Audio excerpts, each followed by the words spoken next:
जय हिंद दोस्तों, और आप सभी का स्वागत है प्रीतम एकेडमी परिवार में। और मैं हूं पंकज कुमार।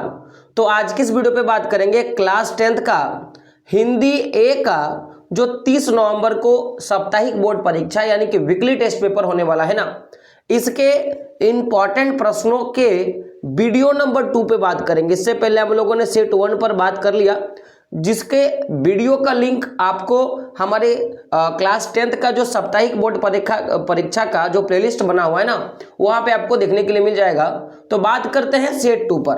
तो वीडियो को शुरू से लेकर लास्ट तक देखिएगा। कारण मैं बता रहा हूं क्योंकि यहीं से आपके बोर्ड परीक्षा में, चाहे आप अपने साप्ताहिक बोर्ड परीक्षा का बात करो या जो आपका फाइनल बोर्ड परीक्षा होने वाला है ना, तो यहीं से आपको प्रश्न देखने के लिए मिलेगा।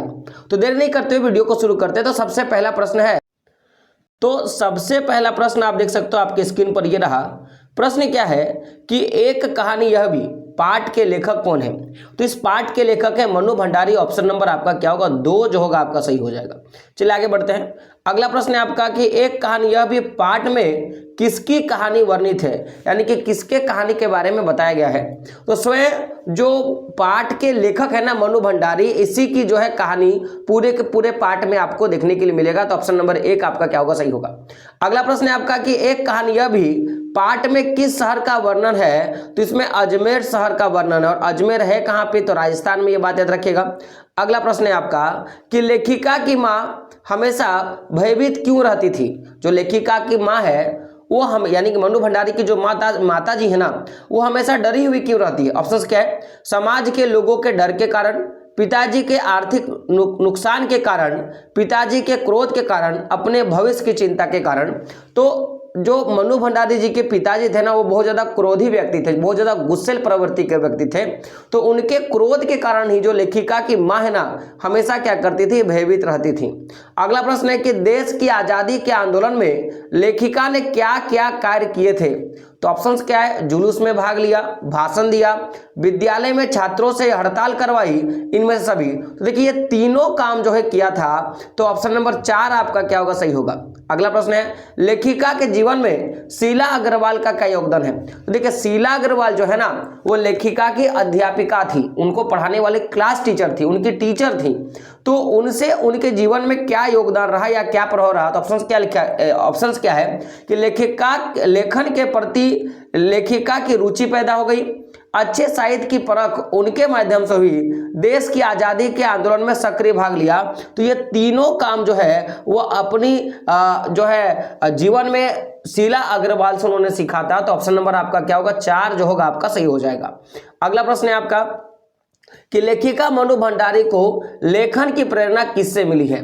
तो देखिए आपका ऑप्शंस के अपने पिता से, हिंदी प्रधानाध्यापिका यानी कि शीला अग्रवाल से, 1 और 2 दोनों से, इनमें से किसी से नहीं। तो देखिए जो लेखन कला का बात की जाए ना, तो उनके पिताजी और जो उनकी आपकी प्रधानाध्यापिका है यानी कि शीला अग्रवाल, उन दोनों से इनको लेखन कला के लिए प्रेरणा मिला था। यानी कि ऑप्शन नंबर 3 आपका क्या होगा? सही होगा। बात करेंगे अगले प्रश्न पर, लेकिन प्रश्न शुरू करने से पहले एक अनुरोध है आप लोगों से, एक रिक्वेस्ट है कि देखिए जो चैनल है ना, चैनल में एक सब्सक्राइब का बटन है लाल सा, उसको सब्सक्राइब जरूर कर ले। देखो सब्सक्राइब करने से पैसा तो आपको लगने वाला है नहीं, लेकिन हमें मोटिवेशन जरूर मिलता है कि हम आपके लिए इतना काम करते हैं, आपके लिए टाइम टू टाइम वीडियो लाते हैं।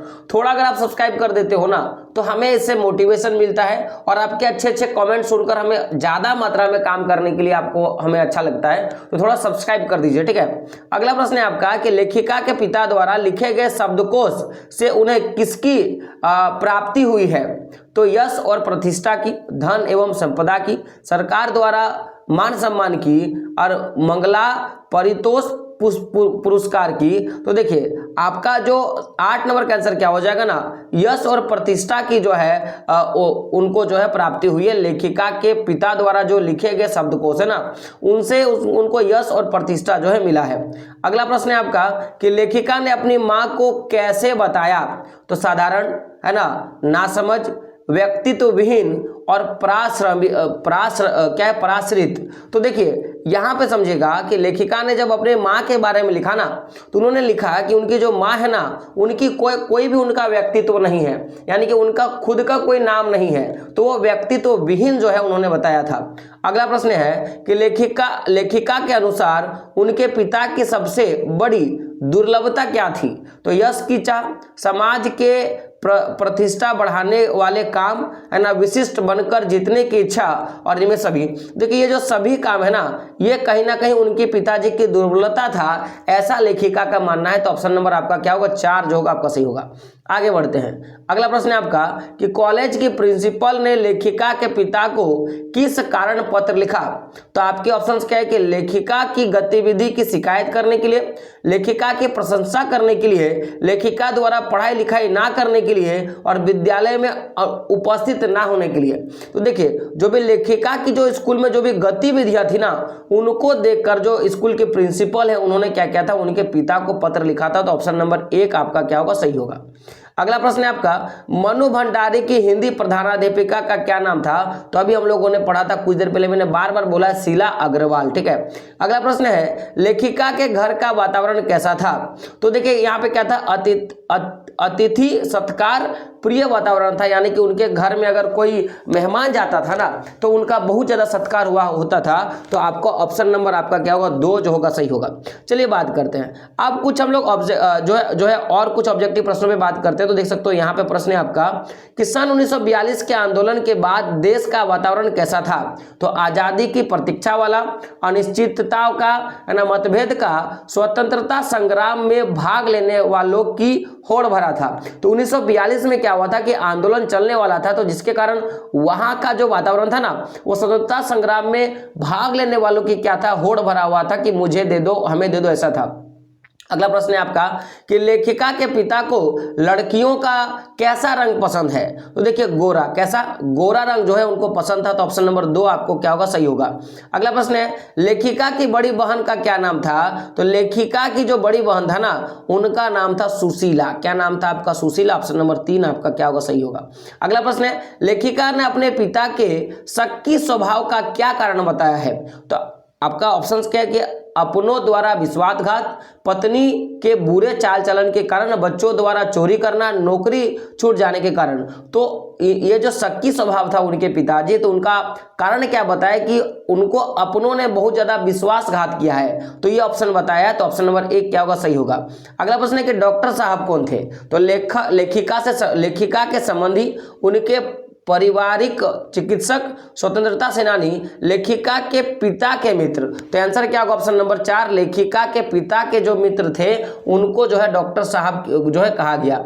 अगला प्रश्न है आपका जितेंद्र का कौन सा उपन्यास लेखिका को पसंद आया था? तो जो उनका एक उपन्यास था सुनीता करके, ठीक है, तो सुनीता जो है उपन्यास उसको बड़ा पसंद आया था। अगला प्रश्न है आपका कि लेखिका और उनके पिता के बीच टकराव का क्या कारण था? तो लड़ाई झगड़ा, विचारों की भिन्नता, उम्र की भिन्नता, राजनीतिक कारण। तो जो विचारों की भिन्नता थी ना, क्योंकि देखो उनके पिता का मानना था कि लड़की जो है एक पर्दे में रहना अच्छा बात है, लेकिन मनु भंडारी कैसा नहीं था। उनका बोलना है कि जिस तरह लड़का का एक जो है काम है अपने देश के प्रति, अपने घर वालों के प्रति जो प्रतिष्ठा है, जो मान सम्मान है, ठीक एक औरत का भी होना चाहिए, एक लड़की का भी होना चाहिए। तो यही जो मतभेद था। अगला कि कॉलेज की प्रिंसिपल किससे परेशान थी? तो देखिए ये जो है ना लेखिका से परेशान थी, मनु भंडारी से तो जो है परेशान थी। अगला प्रश्न है लेखिका के पिता ने उसका रोब देखकर क्या अनुभव किया? चिंता, प्रसन्नता, गर्व और क्रोध। तो क्या था? गर्व जो है महसूस किया था। अगला प्रश्न है कि सारे कॉलेज कितनी लड़कियों के इशारे पर चल रहा था? तो केवल 3 लड़कियों के इशारे पर चल रहा था। तो ऑप्शन नंबर 2 क्या होगा? आपका सही होगा। अगला प्रश्न है आपका, देख सकते हो क्या है, यहां तो पूरे देश की पुकार है, इस पर कोई कैसे रोक लगा सकता है भला? यह कथन किसका है? तो जो लेखिका के जो पिता है ना, उनका कहना था कि यहाँ पर पूरे देश का पुकार है, तो यहाँ पे किसी का रोक कैसे आप लगा सकते हो।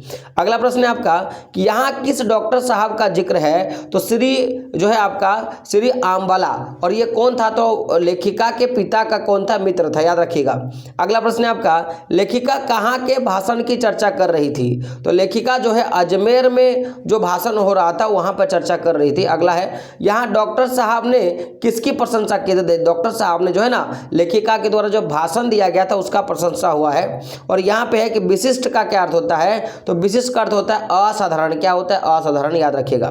चलिए आगे चलते हैं। तो कुछ हम लोग वन लाइनर वाले प्रश्नों पे चलते हैं। तो प्रश्न क्या है कि कहानी लिखते हुए लेखिका को किसका एहसास हुआ है? तो देखिए, उन्होंने अपने जो किशोरावस्था से जुड़ी जो भी याद है ना उनका एहसास हुआ था। तो आपका क्या होगा? किशोरावस्था से जुड़ी यादें। अगला क्या है कि प्लेट संस्कृति का क्या परिणाम हुआ? तो आपको आंसर क्या लिखना है कि हम एक दूसरे से दूर हो गए। तो प्लेट संस्कृति के कारण क्या हो गया? हम एक दूसरे से दूर हो गए। अगला कि लेखिका के घर में कौन सा बवंडर मचा हुआ था? तो लेखिका तथा उनके पिता के में जो टकराहट था ना उनका बवंडर मचा था। उनका मेन कारण था क्या है? उनके सोच में भिन्नता।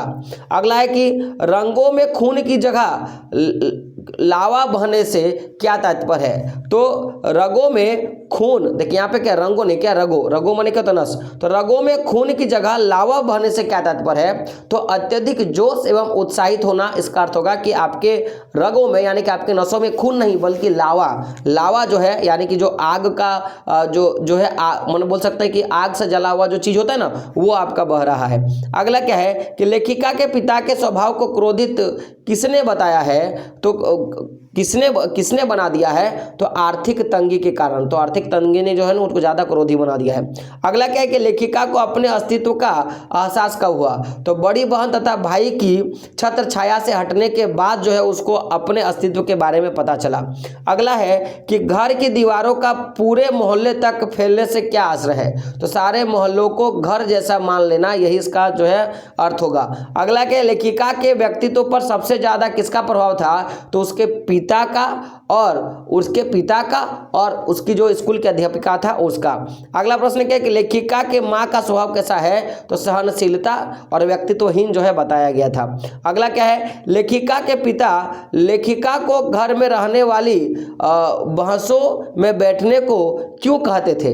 तो आप देखो इसका क्या है कि वे उसे देश की स्थिति से परिचित कराना चाहते थे। उनके जो पिता है ना वो बोलते थे आके बैठो तब आपको पता चलेगा कि देश की क्या स्थिति है। अगला क्या है आपका कि बैठकों में होने वाली बहसों का मुद्दा क्या होता था? तो हमेशा राजनीतिक मुद्दा होता था। अगला क्या है कि लेखिका के मन में कौन सी हीन भावना ग्रंथि बन गई थी? तो उन लेखिका का काले रंग का होना उनके मन में जो है एक प्रकार का बहुत बड़ा ग्रंथि बन गया था। तो देखिए जितना भी इंपॉर्टेंट प्रश्न बन सकता था सेट 2 से हम लोगों ने बना लिया। अब एक अंतिम सेट पे बात करेंगे और वहीं से जो है आपको प्रश्न सेट 1, सेट 2, सेट 3 से आपको देखने के लिए मिलेगा। तो मिलते हैं दोस्तों अगले वीडियो में, तब तक के लिए जय हिंद, जय भारत और आपका दिन शुभ हो।